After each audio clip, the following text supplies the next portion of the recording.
Baik, bismillahirrahmanirrahim. Assalamualaikum warahmatullahi wabarakatuh. Teman-teman, dimanapun teman-teman berada, hari ini kita kembali berbagi mengenai keragaman corak budaya yang ada di Indonesia.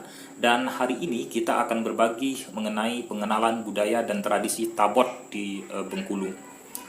Yang pertama, teman-teman, apa itu tradisi Tabot? Jadi, tradisi Tabot ini merupakan upacara tradisional bagi masyarakat Bengkulu, di mana hal ini dirayakan pada setiap tanggal 1 Muharram pada setiap tahunnya.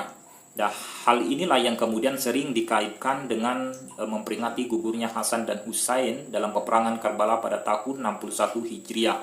Jadi tradisi masyarakat muslim di kota Bengkulu ini, kalau kita melihat beberapa aspek ataupun tinjauan, banyak para ahli yang kemudian mengaitkan hal ini dengan sebuah ritualitas yang berkaitan dengan Syiah. Kemudian kita akan melihat apa saja aktivitas di dalam tradisi Tabot ini. Jadi saudara-saudara, dalam perayaan Tabot ini biasanya masyarakat Kota Bengkulu itu kerap mengadakan suatu pameran dan berbagai perlombaan-perlombaan, seperti beberapa perlombaan yaitu lomba ikan-ikan, kemudian telong-telong, dan berbagai kesenian lokal yang kemudian dihadirkan untuk memeriahkan perayaan tradisi Tabot yang diadakan pada setiap tahunnya ini. Nah, teman-teman yang saya hormati, kemudian ini perlu dan penting kita lihat, yaitu tujuan dan makna dalam perayaan tradisi Tabon.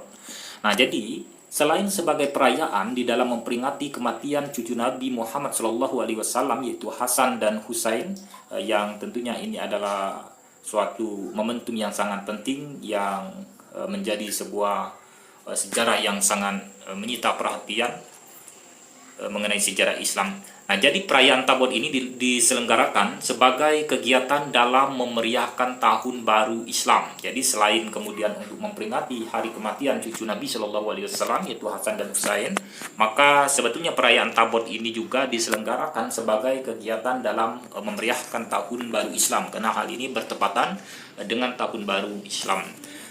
Teman-teman yang saya hormati, kemudian kita akan melihat secara spesifik mengenai 9 tahapan upacara di dalam perayaan tradisi Tabot.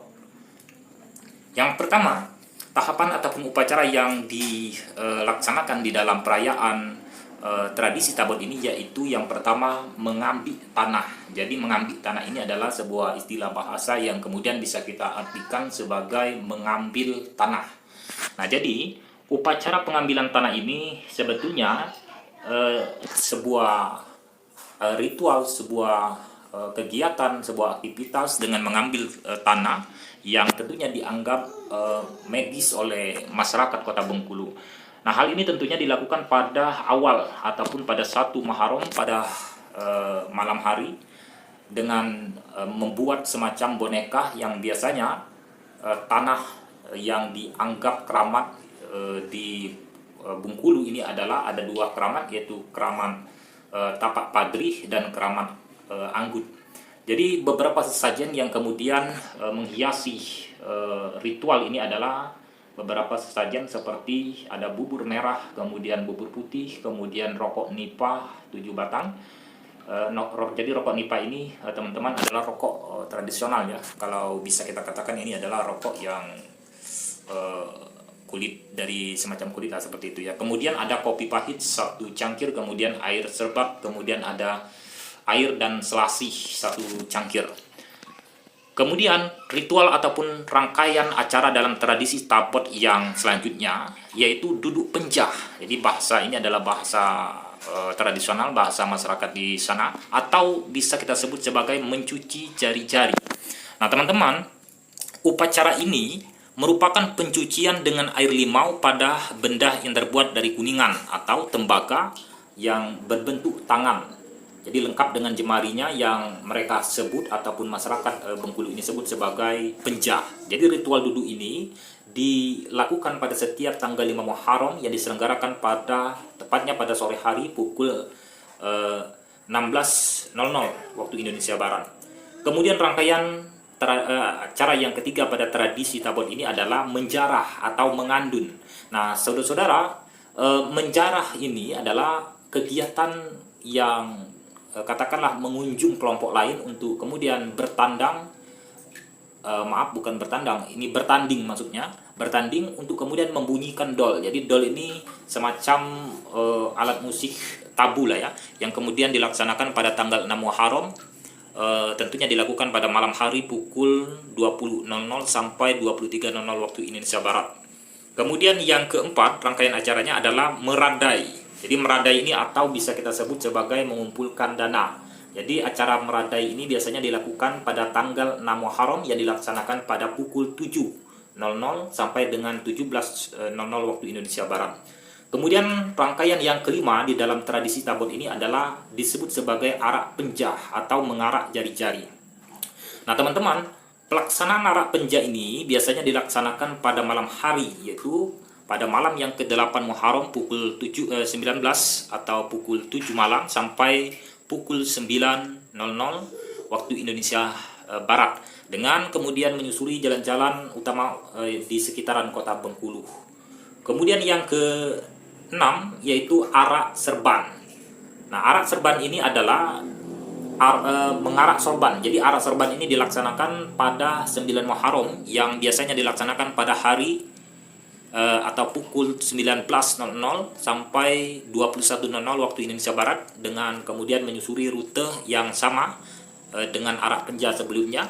Namun dalam kegiatan ini teman-teman tentunya ditambahi dengan arak serban atau arak sorban putih. Jadi di sana ada perlengkapan yang disebut sebagai sorban putih yang kemudian tentunya dilengkapi dengan bendera putih dan panji berwarna hitam yang di sana bertuliskan nama Hasan dan Husain dengan kaligrafi Arab. Kemudian rangkaian acara dalam tradisi tabot yang ke-7 adalah gam atau disebut dengan tenang berkabung. Jadi teman-teman, acara gam ini sebetulnya acara yang bisa dikatakan acara wajib lah ya. Acara wajib di mana kegiatan tabot atau yang berkaitan dengan tradisi tabot ini ataupun aktivitas-aktivitas yang berkaitan dengan tradisi tabot pada hari ini, pada kondisi gam ataupun tenang berkabung ini tidak diperkenankan atau tidak boleh dilakukan pada hari itu. Nah, hal ini biasanya disebut mereka ataupun masyarakat yang ada di Kota Bengkulu itu sebagai hari tenang. Jadi pelaksanaan ini biasanya dilakukan pada pukul 07.00 sampai 16.00 waktu Indonesia Barat. Kemudian yang selanjutnya teman-teman yaitu rangkaian acara yang ke-8 dalam tradisi tabot ini disebut sebagai arak gedang atau disebut sebagai tabtu akbar. Nah, jadi arak gedang ini merupakan grup tabot yang kemudian berarak dari markas mereka masing-masing. Jadi mereka ini memiliki grup-grup dari masyarakat-masyarakat yang merayakan tabot ini kan memiliki grup-grup yang kemudian mereka ini berarak dari markas masing-masing. Jadi melalui sebuah rute yang sudah ditentukan berdasarkan kesepakatan. Jadi dalam kegiatan ini saudara-saudara, kegiatan ini adalah kalau kita melihat dari jumlahnya tentunya lebih ramai ya, karena mereka pada acara ini lebih menyatu karena dari berbagai elemen grup-grup yang ada ataupun kelompok-kelompok yang merayakan tabot ini, kemudian juga adanya semacam penyatuan dengan masyarakat yang ada. Nah, kegiatan ini dilakukan pukul 19.00 sampai 20.00 waktu Indonesia Barat, tepatnya pada tanggal 9 Muharram.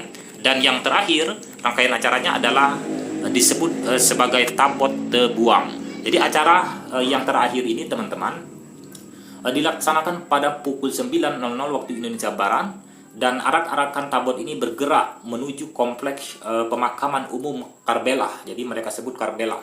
Acara ini menjadi tempat ritual karena di sana terdapat makam Imam Senggo Golatu, yaitu atau yang disebut sebagai Sebuk Burhanuddin, sang pelopor daripada upacara tabot di Kota Bengkulu.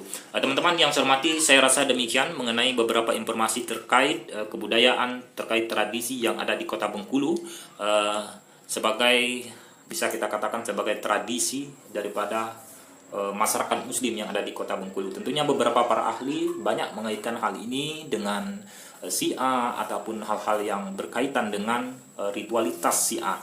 Namun selebihnya bisa kita tinjau lebih lanjut mengenai beberapa hasil penelitian, analisis yang ada.